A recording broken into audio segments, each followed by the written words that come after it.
الحمد لله الذي من علينا بنعمة الإسلام وأوجب علينا تعلم ما نحتاجه من الأحكام. والصلاة والسلام على سيد الأنام وعلى آله وأصحابه الكرام، وأشهد أن لا إله إلا الله وحده لا شريك له، وأشهد أن محمدًا عبده ورسوله. اللهم صل وسلم على محمد وعلى آل محمد كما صليت على إبراهيم وعلى آل إبراهيم، وبارك على محمد وعلى آل محمد كما باركت على إبراهيم وعلى آل إبراهيم في العالمين إنك حميد مجيد.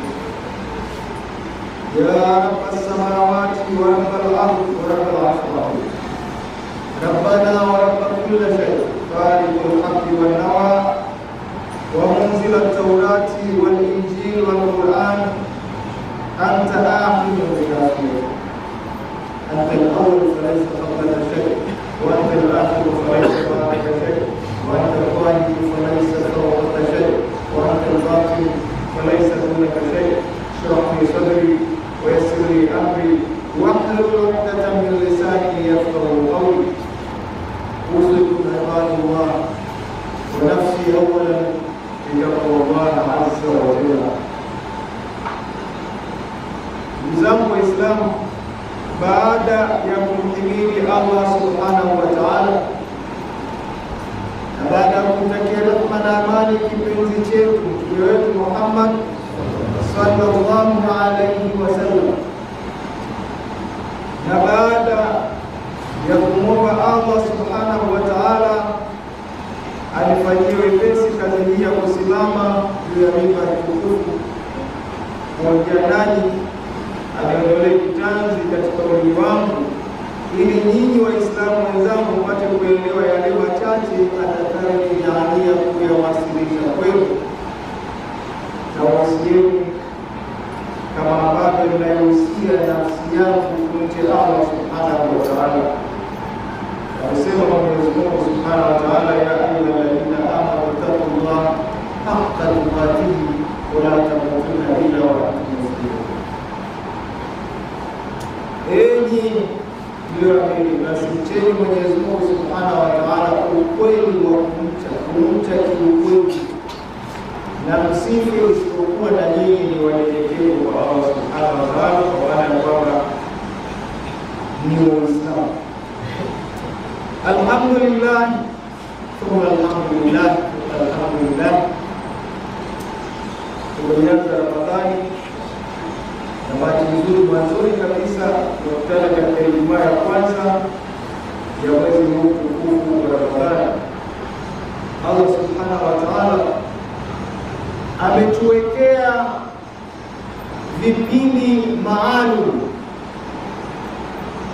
ili Waislamu au binadamu tusijisahau tukajiona kama tulikuja hapa duniani kwa bahati mbaya au tulijileta wenyewe, na kwamba tumeletwa tu kuishi alafu tupotee bila ya faida yoyote kama wanyama. Basi ili kutukumbusha kwamba sisi tuna wajibu wa kutambua aliyetuleta hapa, na tuna wajibu wa kuishi kama anavyotaka yeye yule aliyetuleta hapa, hususan baada ya kutoka kwenye utoto na kuingia kwenye ujana na utu uzima. Ametuwekea vipindi vya ibada za aina mbalimbali. Moja wapo ni ibada hii ya funga ambayo inakuja kila mwaka ndani ya mwezi mmoja, mwezi wa 9 kwa kalenda ya Kiislamu. Lakini ametuwekea vipindi vingi. Kuna ibada ambayo unatakiwa uifanye angalau mara moja katika umri wako, angalau msimu mmoja katika umri wako, ibada ya hija. Kuna ibada zinazojirudia kila mwaka katika mwezi wa Ramadhani, ibada ya funga. Kuna ibada za kila siku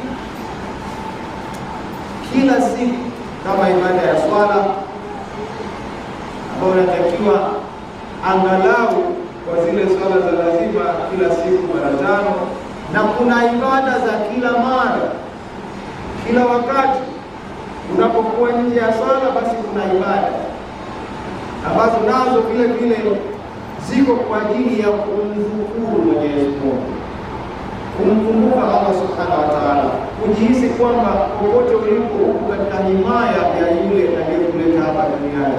Hizi ni adhkari ambazo vile vile tunasema ni swala.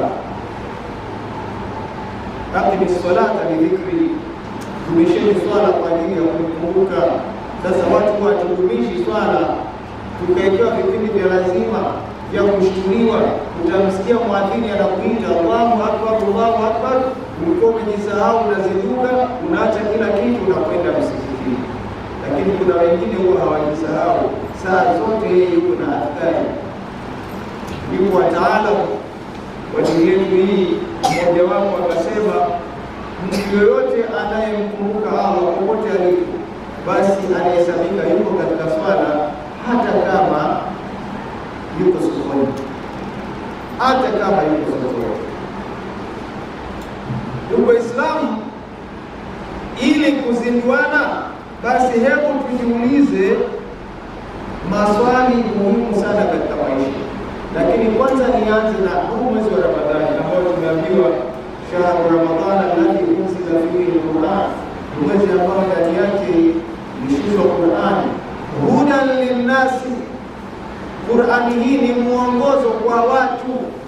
Yaani kumbe kuletwa kwako hapa tayari una mwongozo. Aliyekuleta hapa duniani amekuletea na mwongozo. Mwongozo wenyewe ni hii Qur'ani. Ina maana Qur'ani lazima utembee nayo. Mwingi Mtume Muhammad sallallahu alaihi wasallam, Bibi Aisha alipoulizwa tabia ya Mtume ilikuwa vipi, aliwajibu watu kimkati, akamwambia tabia yake ilikuwa tabia ya Qur'ani. Yaani kila anachofanya anakifanya kwa mwongozo wa Qur'ani. Sasa kama yeye ni kigezo, na sisi tujitahidi kuishi kwa mujibu wa mwongozo tuliopewa.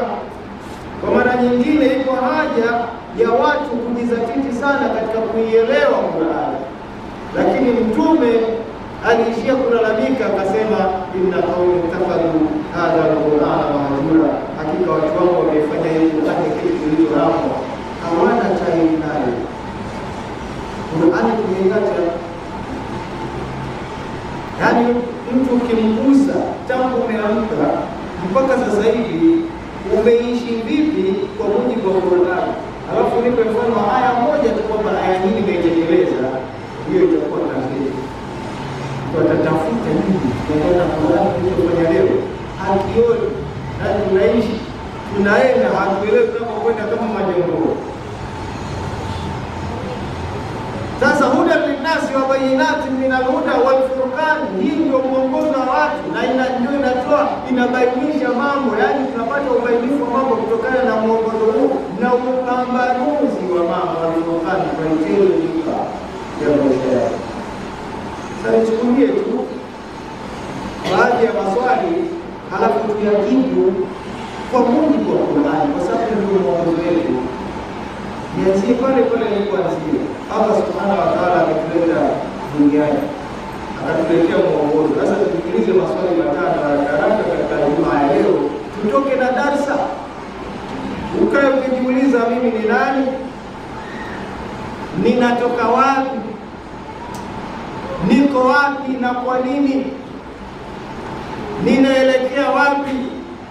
Na mwisho wangu utakuwa wapi, au mwisho wangu utakuwa nini? Maswali matatu. Halafu tuyajibu kwa mwongozo wa Qur'ani. Usipoyajibu kwa mwongozo wa Qur'ani, utayajibu kitoto. Mimi ni nani? Shabani. Unatoka wapi? Natoka huku Madarumamu. Uko wapi na kwa nini? Aliko makuu. Nimekuja tu kwa tembelea kwa barabara. Unaelekea wapi? Nikitoka hapa naingia Mungu. Mwisho wako utakuwa nini? Mwisho wangu uwanja wa Kisi. Ndio kweli. Hatujibu hivyo kimafyongo, ujibu kwa mujibu wa Qur'an. Mimi ni nani? Mwenyezi Mungu Subhanahu wa Ta'ala anajibu, inni khaliqun bashar. Anawaambia malaika, idh qala rabbuka lil malaikati inni khaliqun bashar, mimi namuumba mtu. Wewe ni mtu. Shekhe alizungumza akauliza swali moja kwenye imagine ungekuwa mende, saizi ungekuwa koko, saizi ngobelao, kichwa chini ni kudu, maajabu ya koko, alafu anazangira hapo hapo na mtoto haanguki. Mimi ni nani? Ni mtu. Kwa ajili ya muda niishia hapo tu, kukubali kwamba sisi ni watu. Maanake hata watu nao saa nyingine unaweza ukaambia huyu na huyu sio mtu huyu, kufuatana na matendo yake. Yaani nyani yeye, kinguru yeye, kicheche yeye, tabia zote, nguruwe zote za wanyama wengine anazo yeye. Sasa tuchukulie kwamba haya sisi ni watu, mimi na wewe ni mtu. Natoka wapi? Swali la pili, mimi haraka. Swali la pili linatoka wapi? Mwenyezi Mungu anasema inni khaliqun bashar min salsalin min hama'in masnun, hakika mimi namuumba mtu kutokana na udongo unaotokana na matope meusi tena yaliyokuwa. Asili yako inatokana na udongo, matope. Fa idha sawaituhu, nitakapomweka sawa, enyi malaika nisikilizeni, nikishamweka sawa lile dongo nimeshalifinyanga, khalaqal insani min salsalin kalfakhari, amemuumba mwanadamu kutokana na udongo kama dude lilofinyangwa, sanamu, nikishaliweka sawa, wa nafakhtu fihi min ruhi, na kulipulizia roho yangu, faqalahu sajidin, mpeni heshima, mpeni sauti, msujudie. Unapata asili yako. Mwenyezi Mungu akwambia wewe unatokana na udongo, halafu ukapuliziwa roho ndio ukawa hai. Ile roho ndio inakufanya uwe hivyo hai. Ikiondoka unabaki ile lidongo. Roho ikiondoka, ile aliyoipulizia hawa, nenda kaangalie mtu ambaye hana roho, dude limekaa pale, lina macho hayaoni tena, wengine wanatoa mijicho hivi kama tunguru, lina masikio hayasikii, unaligeuza hivi linakwenda, ukilisimamisha linaanguka. Mimi nimesimama hapa na urefu huu, sianguki kulia wala kushoto wala mbele wala nyuma. Nini? Kwa sababu ile roho iko ndani yao. Hiyo ndio asili yao. Kwa chukua hapo, Muislamu una asili mbili.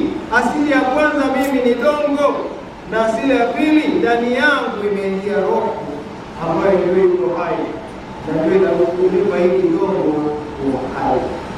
Mnatoka wapi? Swali la pili, mnatoka wapi? Kuna mwingine kumwambia wewe, sisi kwa mambo ya udongo, anajiangalia akijitoka mafuta anang'aa, hapo anaangalia udongo hawa sheria hiyo udongo huu unaokuza sawa kwa unaangalia hali kai unathibitisha vipi? Na sababu na bahati nzuri hili dongo hili Mwenyezi Mungu amewajalia binadamu wanayonalo sana kasheshe huko mgaibu yake aliyofikia, lakini dongo hilo tunakuwa na leo udongo huko.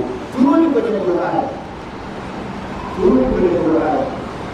Mwenyezi Mungu anasema falyanzur al-insanu ila ta'amihi, hebu mwanadamu aangalie chakula chake, tunapeleka kwenye mahitaji chakula, angalia chakula chake. Anna sababna al-ma'a sabba, kwamba Mwenyezi Mungu anasema alimimina maji kwa wingi kutoka kwa mbinguni kwa wingi. Thumma shaqaqna al-ardha shaqqa, kisha tukaipasua ardhi shaqqa, ni pasuo maalum kwa kisayansi. Faambatna fiha habban wa inaban wa qadban وزيتون ونخلا وحدائق غلبا وفاكهة وأبا متاعا لكم ولأنعامكم. Angalia aya kwamba kutoka kwenye hiyo mimea, kwenye hiyo udongo, kwenye ardhi tukaotesha huo mimea. Ile mimea kaitaja mingi, na hii mingi kaitaja mimea tofauti, kwa sababu kila mmoja una kazi yake, na ameweka kwa nini? Mataa lakum, kwa ajili ya matumizi yenu. Hii unahitaji mimea, wala anaamikum, na wanyama wenu vile vile wanahitaji mimea. Bila ya hiyo nyinyi hamna maisha. Kumbe maisha yetu yanategemea mimea. Hiyo ile mimea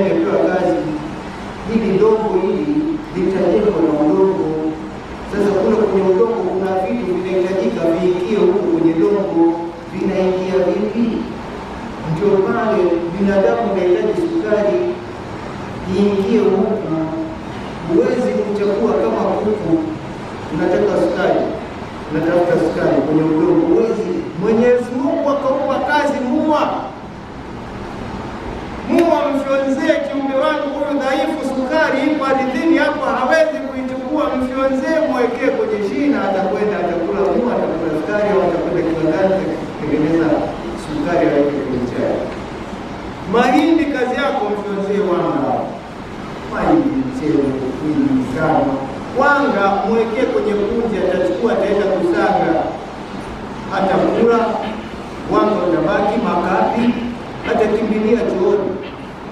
Allahumma inni a'udhu bika min al-khubuthi wal khaba'ith. Visipotakiwa vinawanga utabaki. Na anahitaji mafuta. Allah akaumba karanga, ufuta, nini, nazi hizo. Akaipa kazi, mfyonzie huyu mtu mafuta, yaweke kwenye punje, yaweke kwenye nini, atakula, atapata mafuta. Anahitaji asidi huyo, katumia machungu, mbalimbao nini. Mpaka saa nyingine anahitaji madini. Madini yako hapo ardhini, hili dongo linahitaji madini. Kuna madini fulani ukiyakosa umekwisha. Kwa mfano madini ya chuma. Na unakwenda hospitali unaambia hana kapungukiwa na madini. Madini gani ya chuma? Daktari, madini ya chuma huko. Kwa hiyo lile misumari anakwambia kale nyanya, ongeza kula nyanya. Subhanallah, Mwenyezi Mungu akaenda kuweka chuma kwenye nyanya. Dagaa nenda ukale. Subhanallah, kumbe nikila dagaa napata madini ya chuma. Sasa hapo unadhihirishwa kwamba hili dongo tu litajengwa na vitu vinavyotoka kwenye udongo. Habari hapa ni ndefu, muda tu kwamba hilo ni dongo ila kila kitu. Kuna madini humo. Ukiweka mti kwenye umeme, umeme haupiti. Lakini ukitaka kuonyesha kwamba huku kuna madini, unaondoka kopa, nenda kashike ule wale, kashike basi umeme unazuru upata njia, utaipata habari yako kama hujachafua chuki. Kwa hiyo ndugu Muislamu, wewe ni udongo, niache ile asili ya udongo, nirudi katika asili ya pili. Wanafahamu kufiji roho na nikamkulia roho tunaizungumza kama tunapozungumzia mwili. Wapi bwana? Mwili madaktari wanaujana jana wanapotaka, lakini Mtume anaulizwa na masahaba kuhusu roho, anashindwa kujibu. Mwenyezi Mungu anamletea aya, anamwambia wayasalunaka anil ruh, wanakuuliza kuhusu roho. Rabbi, waambie roho ni swala linalotokana na Mola wangu, mambo ya Mola wangu, siri yake. Wama utitu na hamjapewa ujuzi kuhusu roho isipokuwa kidogo. Ni ile tunajua roho hivyo. Mtaalamu mmoja akasema, ya hadimal jismi, ewe mtumishi wa mwili unayotumikia mwili, kama mtashkala kimati, vipi unapata tabu kutumikia mwili? Atakilubu rizqa mimma fihi khusran, unatafuta faida kwenye dude lililojaa hasara hii na kuoza. Akbil ala ruh wastakmil fadaili, igeukie roho yako ukamilishe fadhila zake. Fa anta biruhi wala biljismi insan, wewe ni mtu kwa roho, sio kwa mwili. Kinachokufanya uwe mtu ni roho. Roho ikiondoka majina yanabadilika. Marehemu maiti, jamani, katutoka, yuko ndani kalala, lakini atuambia fulani katutoka, lakini mwili wake katutoka, kenda wapi? Ameenda msalani. Anasema we mtumishi wa mwili, vipi unapata shida kutumikia mwili? Unatafuta faida kutoka kwenye dunia iliyojaa hasara, igeukie roho yako na ukamilishe fadhila zake. Wewe ni mtu kwa roho, sio kwa mwili. Kinachokufanya uwe mtu ni roho. Akipita hapa mtu atasema mtu huyo kabisa. Wakikuta umelala pale, kuna maiti hapa, sio mtu huyo. Ni maiti ili uwaji amtabitu wala bismi. Sasa hii sehemu ya roho hii ndio tunasahau.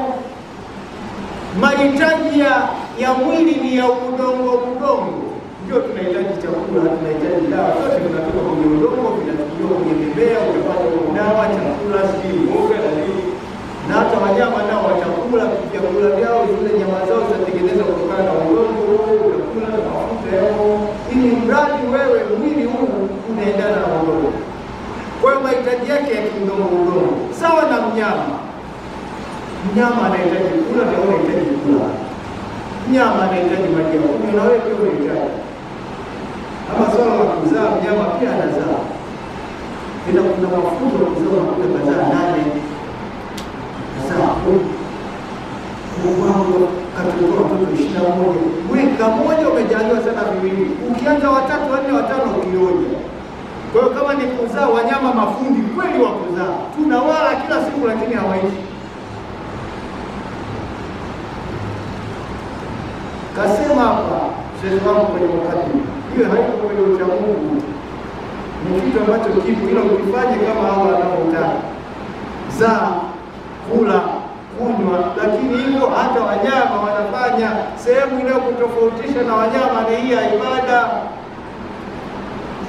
Udhkurullah, jitambue. Basi mnatoka wapi? Swali langu la pili, umejua sasa unatokea wapi na asili yako ya mwili na roho. Tumikia vyote, balansi. Unatakiwa utumikie mwili wako, kula vizuri, lala mahala pazuri, vaa vizuri, lakini usisahau roho. Kwa hiyo binadamu wengi wanakosea hapa. Ile spiritual part ya maisha yao hawaijui, nayo ina mahitaji yake kama mwili unavyohitaji chakula asubuhi, mchana, jioni na saa nyingine. Roho nayo inahitaji kurudishwa kwenye asili yake ya Allah subhanahu wa ta'ala, kuongea na Allah. Roho inahitaji kuongea na Allah. Tukija hapa sisi hatuna tunachofanya, hamna, ni kuongea na Allah. Tunamwambia tu ya Allah, Allahu akbar, Mwenyezi Mungu, subhanallah, utakasika ya Mwenyezi Mungu, alhamdulillah, sifa zote ni za Mwenyezi Mungu subhanahu wa ta'ala, la ilaha illa Allah, hakuna mola mwingine akasema Mwenyezi Mungu wewe. Astaghfirullah, mola wangu, na kuomba msamaha kwa makosa nayajua na nisiyoyajua. A'udhu bika ya Rabbi, na kuomba hifadhi, unihifadhi na hiki na hiki na hiki, shari za wenye usuda, shari za wenye nini, shari za nini na nini, mambo ambayo binadamu waweze kusaidia, unarejea kwa Allah subhanahu wa ta'ala. Ni kuongea tu. Hata hii swala hapa tumekuja kuongea na Allah. Yale matendo ni ili usijisahau. Swala imewekewa matendo, kurukuu, kusujudu, nini, angalau uwe hadhir, kwa sababu swala ingekuwa kukaa tu hivi. Jamani, ndio swala ya kukaa tu. Hapa mawaidha tu mnayoongea hapa, kuna wengine kishapiga mbavu na mwingine kalala, kumbe inabidi kaja mimi wanaangalia sana. Saa nyingine tukiona mtu anaona mpige kipepsi huyo, afadhali sijaona siku.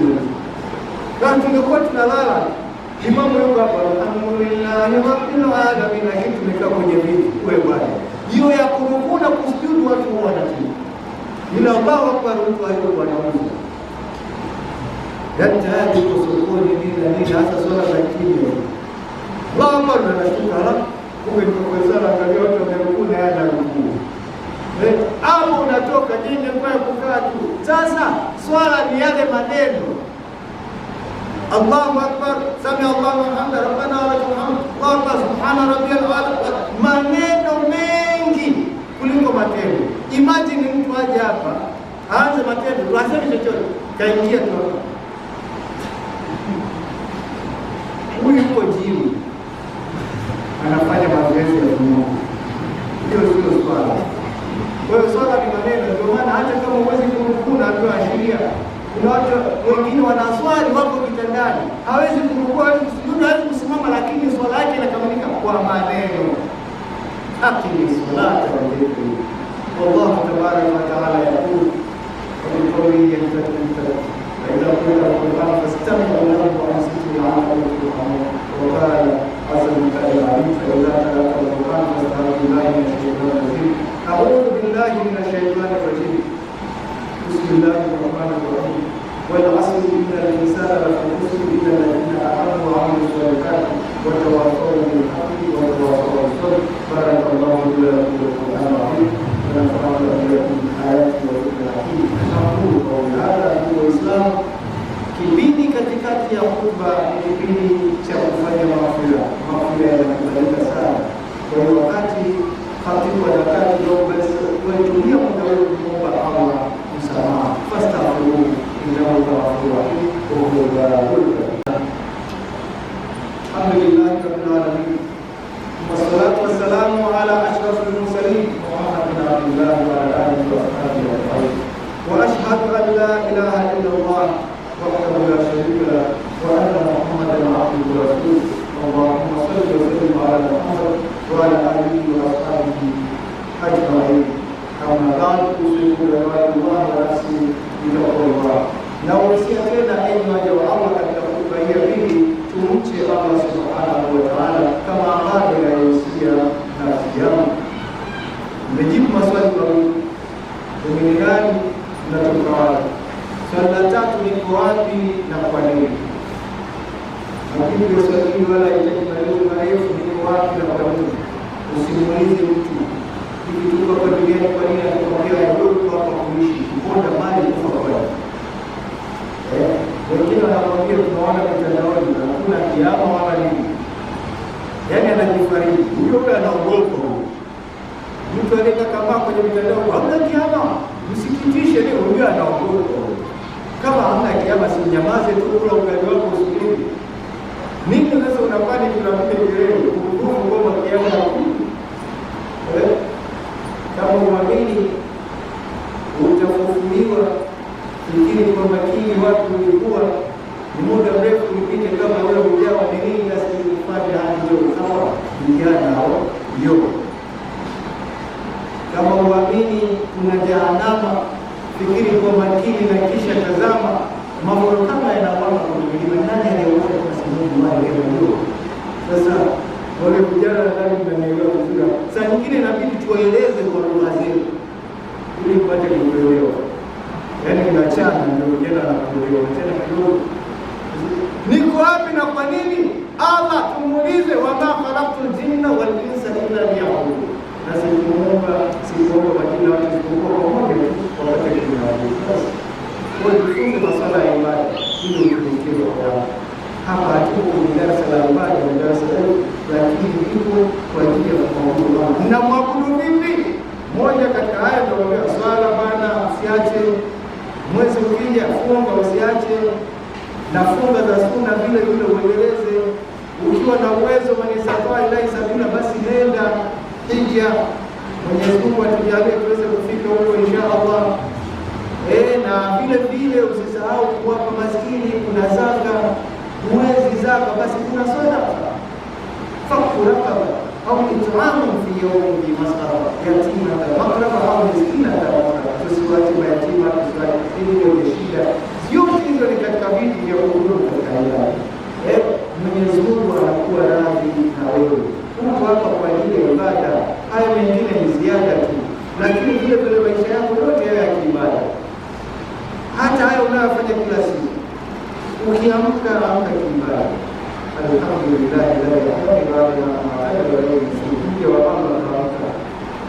ameanza na kuongea na hapo mwingine. Jana alikuwa anazungumza hapa na kukumbuka, yaani kashtuka hii kumkuta huyu anatuka yeye na ngedere hana tofauti. Ukitoka hapo unajinyosha, unapiga miayo, unaenda chooni, pia kia kiibada hata wafanye kutoka ile ndio ibada, unatoka ibada hata chooni. Sasa kama mpaka chooni kunaeleza wale maana kwa ibada, ukila kula ibada unaanzaje na maliza vipi? Hata ukitoka nyumbani kwako, subhanallah, unasema bismillah tawakkaltu ala Allah, mkabidhi Mwenyezi Mungu safari zako. Ukiona kitu kizuri useme nini, unakwenda unasubiri gari pale, utaona tofauti ya Muislamu Abdullah anayemwabudu Mwenyezi Mungu na kafiri, utaiona pale kwenye kupanda gari. Muislamu akiingia atakaa, utasema subhanallah fasala wa ta'ala kwa. Akiacha hiyo atasema bismillah majrea kwa msaa kama alivyosema Nabii Nuh alipokuwa anaingia kwenye Uislamu. Nasema hapo anaingia kwenye Uislamu. Uislamu haubatiza jamani. Wote kila mahala kuna kitu. Basi hata ukipiga chafya Mwenyezi Mungu anataka ukubali. Chafya tu. Atishi. Ndio alhamdulillah. Alafu wewe karibu kama ni Muislamu shamba hata kuongea tu. Ndio Uislamu tunapoishi. Tunashinda watu na wazungu tunapiga chini. Sorry. Na kuna wengine wanakupiga chafya yeye ndio anakubless. Bless manake God bless you. Hao ndio wazungu. Na ukiangalia hizi mila wamezipata kwa Waislamu wa zamani ambao walifika mpaka Ulaya. Sio za kwao. Ila sisi tumeziacha. Basi kila mara Mwenyezi Mungu anataka ukumbuke. Tunamsahau Mwenyezi Mungu mpaka unaambiwa ukienda kwenye ile habari lati kuna maneno unasema hii tu kwenye mambo yetu yale. Hayo mambo unajua ukienda kwa kumwendea mke wako unajua mtume anakuambia useme nini? Lazima uyajue hayo. Mfuate shauri na faraka wa polisi. Hivi tunapokwenda kule tunasemaje? Lete wapi wewe? Muislamu mshirikishe Allah, yani umhusishe Allah kwenye mambo yote. Huyu ndio Muislamu, ndio ibada hizo. Kwa hiyo kila kitu chako kiwe kiibada, utembee kiibada, lakini hamshuru Allah hauna la tamshi fil ardi marha, usitembee ardhini kwa maringo, tembea kiibada. Unajua kabisa yale mimi siwezi kupaswa ndio Qur'an ndio. Kwa hiyo kuna hata kutembea ibada, hata kutizama angalia vizuri. Ukiona kuna kitu kile kishusha hivi. Sio tena umeondoa subhanallah. Hakuna hiyo kishusha kitu kwa. Masikio yako yaelekeze vizuri. Sasa funga inakupeleka kwenye uchamungu. Unapofunga au fungi kula tunakula. Basi miguu yako inafunga. Mikono yako inafunga. Masikio yako yanafunga, macho yako yanafunga. Ndio maana watu wanajiepusha na mambo ya ajabu. Yaani wanasema kwamba binadamu jamani wanapumzika. Hata kafunga katika mikono ya kufunga au chini ya fikra wanakiapo wanakiapo makuli wameacha matusi. Makuli kule lugha yao ukienda kule ni matusi, tukabeba mzigo tusi salamu zao matusi. Lakini leo kuli kabeba mzigo mwenzake ambaye hajafunga na mporomosha matusi anageuka tu kwa kiapo limefunga hapo anakuambia sio hapo sote kisha tutarabea matusi na kwamba tunaweza kisasa. Kwa hiyo ndugu Waislamu, hii funga inatupeleka kwenye kumkumbuka Allah Subhanahu wa Ta'ala na inatukaribisha sana kwenye elimu. Mengine tutaangalia kwenye darasa inshallah ambazo zitakuwa zinaendelea hapa kabla ya shahidi na mzunguko wa kila siku. Tukiwa Waislamu tusome tuelewe msikiano kingine karibu na Allah Subhanahu wa Ta'ala ayakuka na hiyo ndio tiba ya roho. Tiba ya roho haina daktari. Madaktari hao wanaosomea Qur'an tukaelewa, basi ukisha kuingia Qur'an katika moyo utakuwa saa zote unakumbuka Allah. Na ukishaingia kwenye dhikrullah hauna stress. Hakuna ugonjwa mbaya duniani kama stress. Kila mtu ana stress zake, lakini Mwenyezi Mungu anambia ala bidhikrillah tatma'innul qulub. Ukitaka usipate stress kwa kumkumbuka Mwenyezi Mungu, moyo utakuwa unatulia. Hata kama una tatizo kubwa kama hilo unajua Allah Subhanahu wa Ta'ala, basi moyo unakuwa tulia wewe.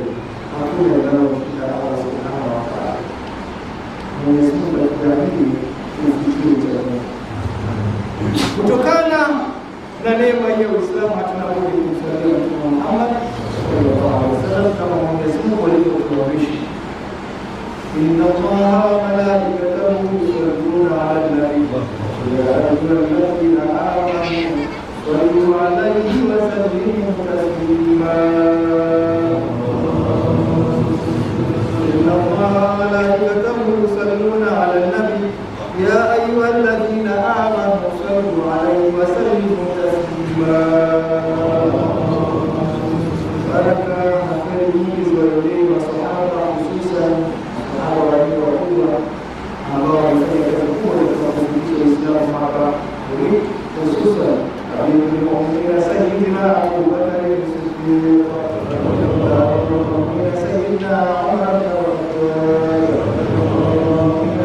عثمان بن عفان وأمير سيدنا علي بن أبي طالب.